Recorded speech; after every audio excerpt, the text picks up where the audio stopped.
नमस्कार श्रोते हो, रेडिओ जयंतच्या आनंदी कट्ट्यावर मी अनुराधा आपणा सर्वांचं मनपूर्वक स्वागत करते.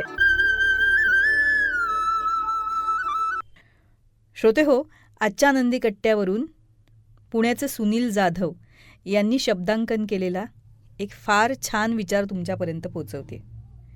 बघा, कधी कधी माणूस आजारी पडतो तेव्हा त्याच्या अंगातला आजार त्याला जितका त्रास देत नाही ना, त्याहून जास्त त्रास त्याच्या मनाला होत असतो. शरीर दुखत असतं, कधी ताप असतो, थकवा असतो, पण मनात वेगळाच गोंधळ चाललेला असतो बरं का. म्हणजे हे बरं होईल ना, आपण यातून बाहेर पडू ना, आपल्याला कोणी समजून घेणारं आहे का, असे अनेक प्रश्न न बोलता मनात फिरत राहतात. अशावेळी औषध आपलं काम करतातच, पण अनेकदा खरी गरज असते ती औषधांपेक्षा माणसांच्या शब्दांची. बघा, आपण शब्दाचं सामर्थ्य फार हलक्यात घेतो.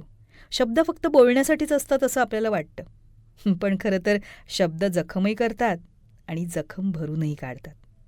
फरक एवढाच आहे की त्या शब्दात धार आहे की आधार आहे, हे आपण समजून उमजून बोलायला हवेत.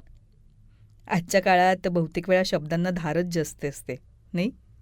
म्हणजे बघा, तुझ्याच निष्काळजीपणामुळे झालं, वेळीच ऐकलं असतं तर आज ही वेळ आली नसती, तू फारच मनावर घेतोस, अशा वाक्यांनी समोरचा माणूस अजूनच खचतो. खरं सांगू, आजारापेक्षा हे असे शब्द जास्त बोचतात. आजारी माणसाला ना सल्ल्यांची गरज नसते, भाषणांची गरज नसते, त्याला गरज असते ती समजून घेणाऱ्या दोन शब्दांची, आधार देणाऱ्या शब्दांची. काळजी करू नकोस, हे वाक्य जरी साधं असलं तरी ते मनापासून बोललं गेलं ना, तर त्याची ताकद खूप मोठी होते. आणि काय काळजी करतोस, मी आहे ना, एवढंच वाक्य कधीकधी डॉक्टरांच्या प्रिस्क्रिप्शनपेक्षाही जास्त काम करतं बघा. कारण त्या शब्दात ना एक आपुलकी असते, आधार असतो. हॉस्पिटलमध्ये किंवा घरी आजारी माणसाजवळ बसलेला एखादा माणूस आपण पाहिला की लक्षात येतं, तो सतत औषधांची चौकशी करत नसतो, रिपोर्ट्सची चर्चा करत नसतो, तो फक्त हातात धरून बसतो. कधी शांतपणे शेजारी बसतो. त्या शांततेतही शब्द असतात बरं का, न बोललेले, पण तो स्पर्श मनाला धीर देणारा असतो. आणि प्रत्येक वेळी शब्द बोललेच पाहिजेत असं नाही, पण जेव्हा बोलायचे ना तेव्हा ते आधार देणारे असावेत, हे खरं. आपल्याकडे ना एक सवय असते बऱ्याच जणांना, दुसऱ्याच्या दुःखावर लगेच मत देण्याची. कोणी आजारी पडलं की आपण डॉक्टर झाल्यासारखं वागतो, कोणी अडचणीत सापडलं की आपण न्यायाधीश होतो. हे असं करायला नको होतं, तू तिथेच चुकला, मी सांगितलं होतं ना. अशी वाक्य किती सहज बाहेर पडतात ना. पण त्या क्षणी समोरचा माणूस दोष ऐकण्याच्या अवस्थेत नसतोच. तो आधीच कमजोर असतो. त्याला दोष दाखवणं म्हणजे त्याच्या जखमेवर मीठ चोळण्यासारखं नाही का? शब्दांचा आधार फक्त शारीरिक आजारात उपयोगी पडतो असं नाही हो.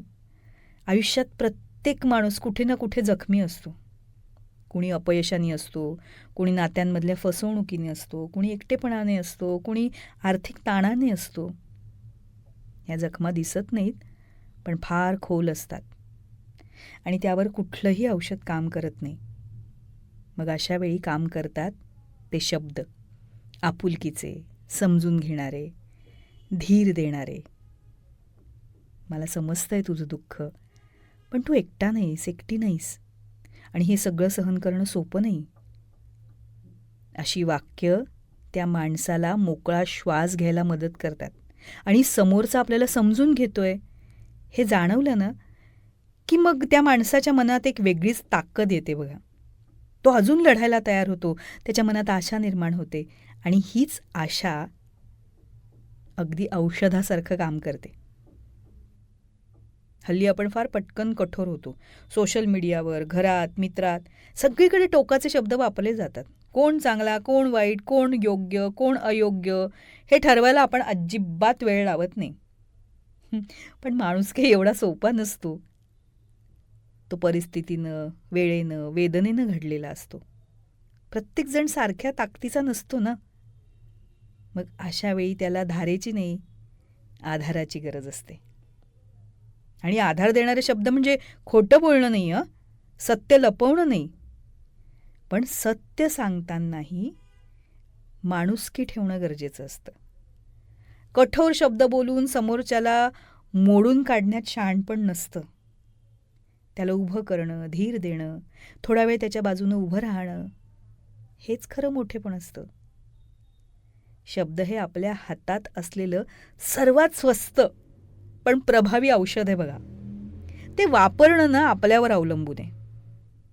ते औषध ठरेल की विष हे आपल्या बोलण्यावर ठरतं. म्हणूनच जेव्हा समोरचा माणूस थकलेला असेल, आजारी असेल, हरलेला असेल, तेव्हा हे शब्द जपून वापरायला हवेत. धारधार शब्दांनी तिथे शहाणपणा दाखवता कामा नये, तर आधार देणाऱ्या शब्दांनी आपुलकी दाखवायला हवी. कारण कधीकधी माणसाची प्रकृती गोळ्यांनी नाही, इंजेक्शननी नाही, तर एखाद्या आपुलकीच्या वाक्यानं, एखाद्या विश्वासाच्या शब्दानं ठीक होते. आणि मनानं खचलेल्या माणसासाठी तेच शब्द त्याला पुन्हा जगण्याची हिंमत देत असतात. त्यामुळं आधाराचे शब्द हवेत. पटतंय ना? तेव्हा श्रोते हो, हा होता आनंदी कट्ट्यावरचा आजचा सुंदर विचार. तुम्हाला तो कसा वाटला याविषयीची तुमची कमेंट बॉक्समध्ये नक्की लिहा. आणि त्याचबरोबर रेडिओ जयंतचे दर्जेदार कार्यक्रम ऐकण्यासाठी रेडिओ जयंत लाईक करा, शेअर करा आणि सबस्क्राईब करा.